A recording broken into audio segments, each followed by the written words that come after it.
My name is Peter Kayiira. I'm coming from Uganda.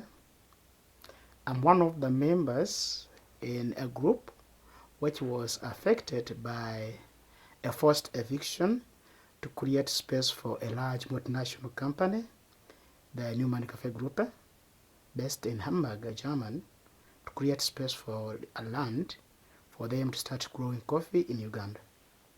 Okay. So now I'm the leader of that group in Bende district of Uganda.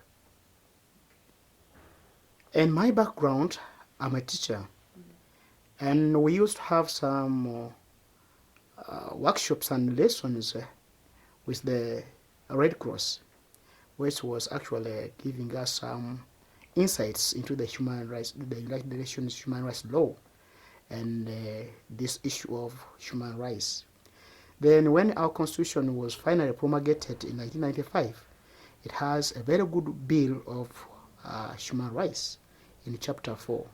So I read this bill and I was well versed with the Bill of Rights and the provisions of the constitution at the time when we were evicted.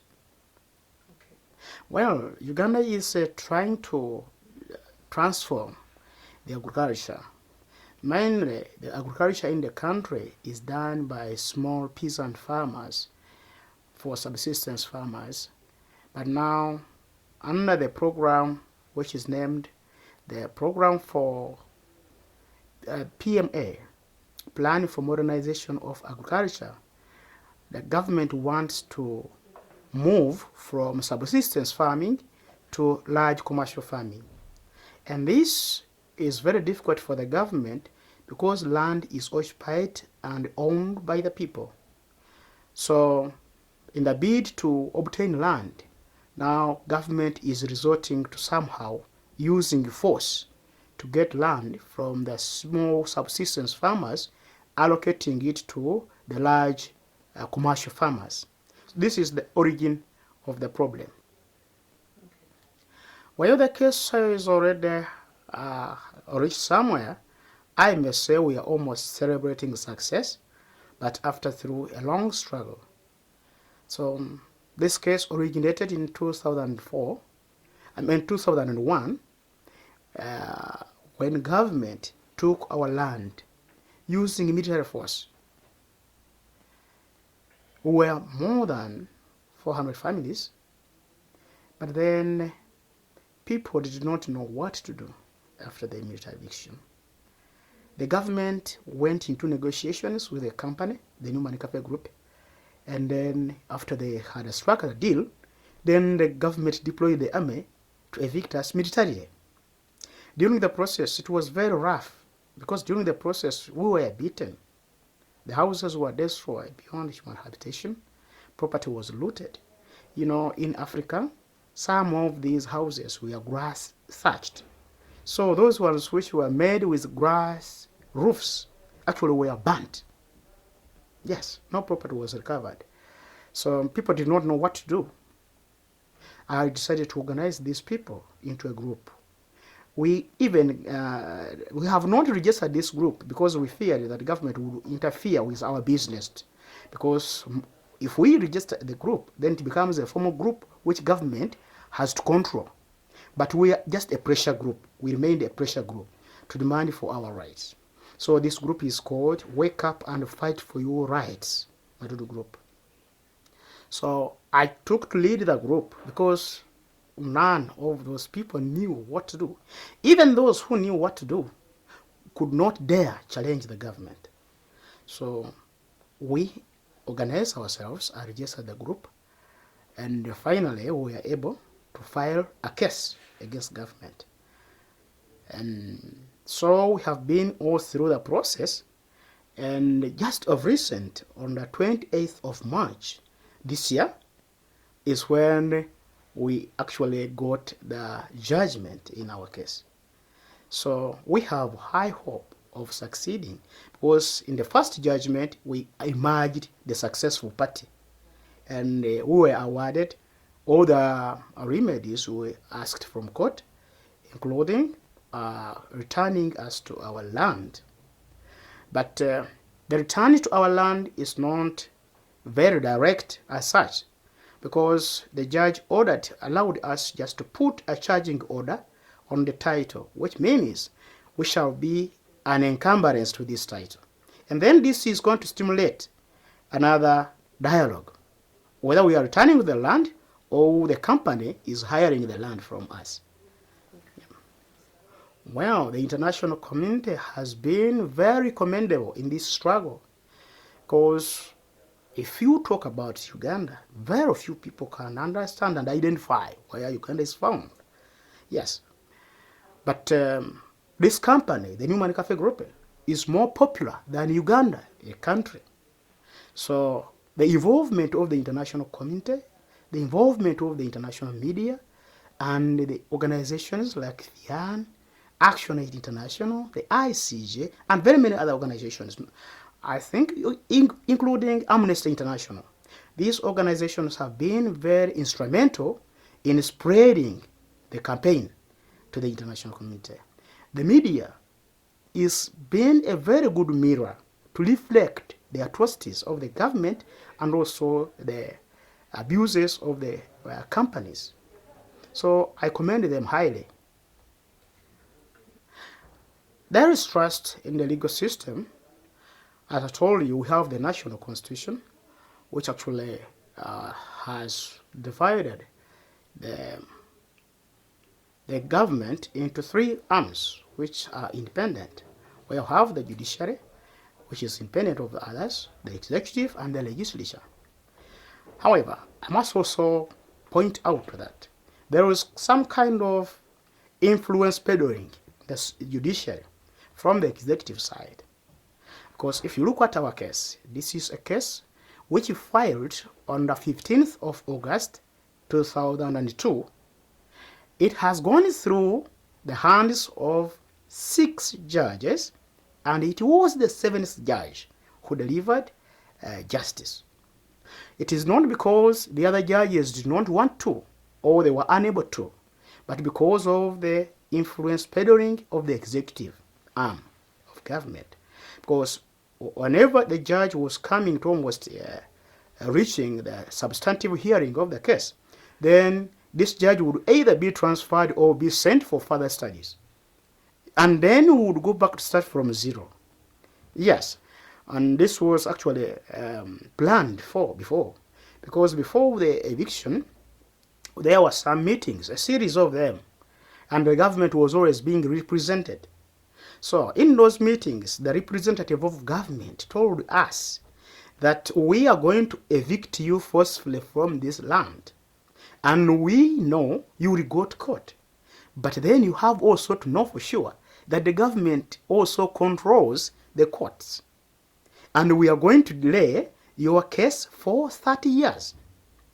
So, in working all throughout this struggle, I kept that in my mind, that the representative of government said we are going to go for 30 years. Thank God that the 30 years have been reduced to 10. So there is that kind of influence peddling. However, the judiciary has also been smart in delivering justice, not only to our group, but to many of those, particularly those who are politically oppressed. Well, that's a good question. But then I must also point out that at first, the community did not want me to begin this process. They thought that we, peasant farmers, could not have the mandate to actually sue the government and the company, because the government is powerful and the company is very rich. And they opted to keep silent because they knew that by government only taking away the land from us and sparing our lives, it was just doing us a favor. That the government even had the right to kill us and take the land when we were dead. So I tried to convince them that it was our right. And we have the constitutional right of tenure, and we are protected. Very many refused. But then those who accepted, I registered them into that group I have told you. But then these others who were refusing told me, Peter, don't dare sue government because they can come back for your life. I told them, no, it's our right. Let's please proceed. So all along, they could not see what we were going in for, because 10 years of silence from court, they thought actually they were advising me correctly. But when we reached justice, now everyone is awake. But I'm sorry that some of those people were affected by the catastrophe and did not register for the court action will not benefit from the remedies we have got from court. But this has been an eye-opener. So now, with this court process and turning out that the people are successful, is going to be a lesson and experience to learn from.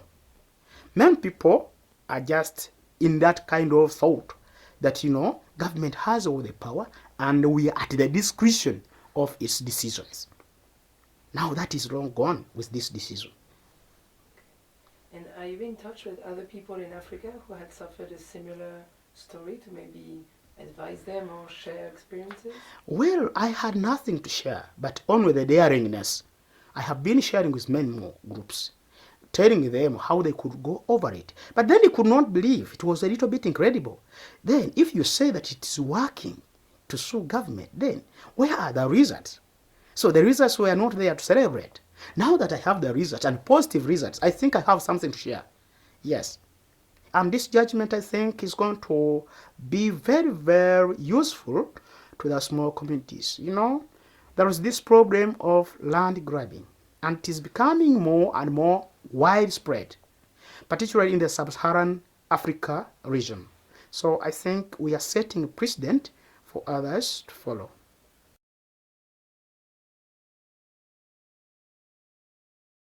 Regarding this plea was my real father. That was a bet I have forgotten. He came early in the morning. He came crying. I had taken refuge somewhere, and when he learned that I had come back, and he learned that I was organizing the community to cause action, then he came to me crying, saying, Peter, please, my son, don't dare sue government because they spared your life. And when you do, they'll come to kill you. And I'll remain without you. I told him, Daddy, you see me, and if you look at me now, you can take a look at me for your last time. Because when the government soldiers came, they came to kill me. But I did not die. I think God had a reason why he spared my life. And the reason is I must lead his people through a struggle. So whenever you think about me as your dead son. And when you happen to see me, just see me as a passing ghost. But after a success in this struggle, you will see me as your resurrected son. Unfortunately, he passed away in April before he had even celebrated this success. He got a seizure on the 16th of January, and then he was unconscious for some 3 months, and he passed away in April. So by the time of the judgment, he was already in coma. He did not celebrate the success to see his resurrection. But this is the most touching story I remember about that. Well, they have been there with us, but then, the religious bodies are always skeptical in issues involving government. So they were a little bit silent, much as much of their properties were also touched and grabbed, but they did not come out upright. However, in the background, they have always been advising me. Yes. Can you tell a bit more on the threats, intimidation, harassment that you had to face? This struggle did not go on well. As I told you, we have been working with organizations. And the international campaign, the court process was supplemented by an international advocacy campaign, because we wanted to publish negatively the image of the Newman Cafe Group. This is a company that originates from Germany, and we have a human rights organization called FIAN, F-I-A-N, which it was founded in Germany and has its headquarters in Germany. Then they are working on the right to food. And the right to food of a peasant farmer means ownership and control of land. Now, our land had been taken away by a German company. So they were challenged. And now they made documentation of the case, and then when they were publishing the report, they invited two of us, the victims, to come to Germany to bear witness to this report. That was in 2004 and in May. So we approached the company, we told them about our grievances, and I asked that if we are to solve this problem, we would have a dialogue, a tri-party dialogue. The company, us, the victims, and the government sit on the table to resolve the matter.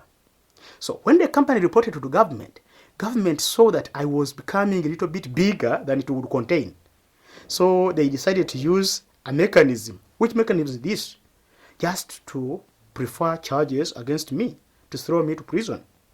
Actually, immediately after my visit to Germany, I was summoned to police to start answering questions of allegations of embezzlement. At that time, I was a headmaster in the school, a government school, whereby I was the accounting officer in the school. So they preferred charges of embezzlement and causing financial loss to the school. But then my books were clean. They had not been audited, but I audited them myself, and all the statements were clean. However, the government insisted, instructing police, that they had to prefer some charges against me. And those were the most relevant charges in regard to my position as head teacher. So in January 2005, I was taken to court to answer charges of embezzlement and causing financial loss. This is a very big case. It is called capital offense in the Ugandan law.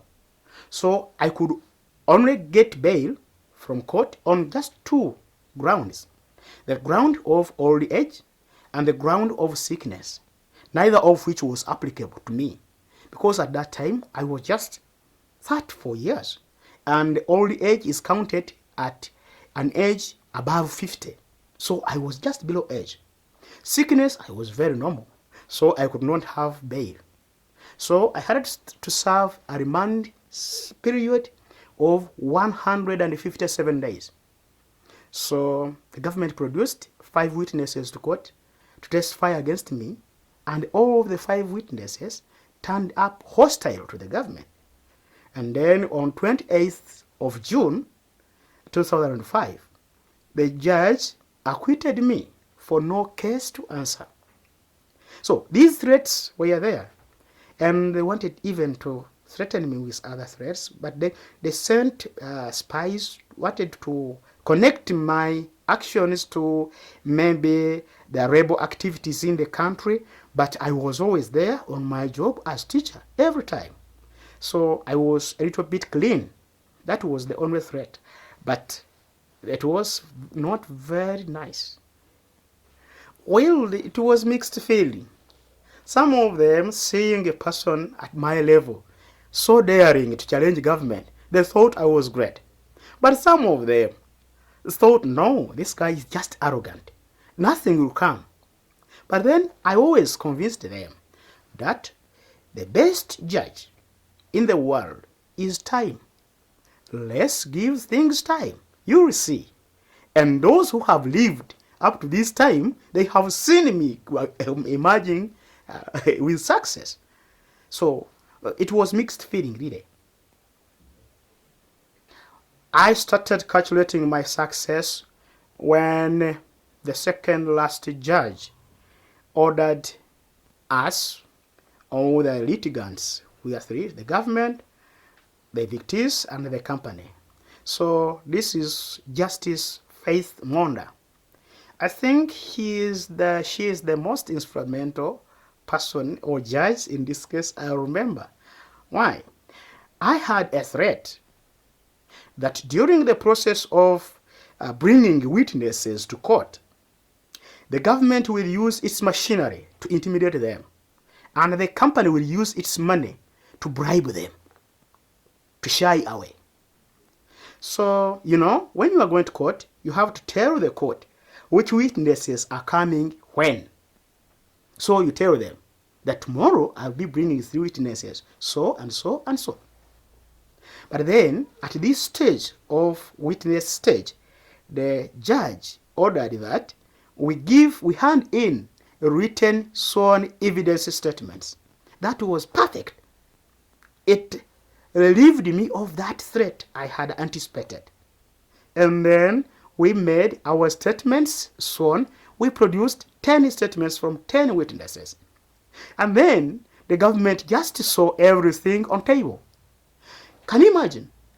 When these evidence statements were taken to the Attorney General, he went all the way from Kampala to Mubende to call the witnesses to again intimidate, much as they had already testified through their statements. He called them to intimidate them. You see, what I had anticipated was really correct. But after those statements had been handed in, I started calculating success. And indeed, we obtained it.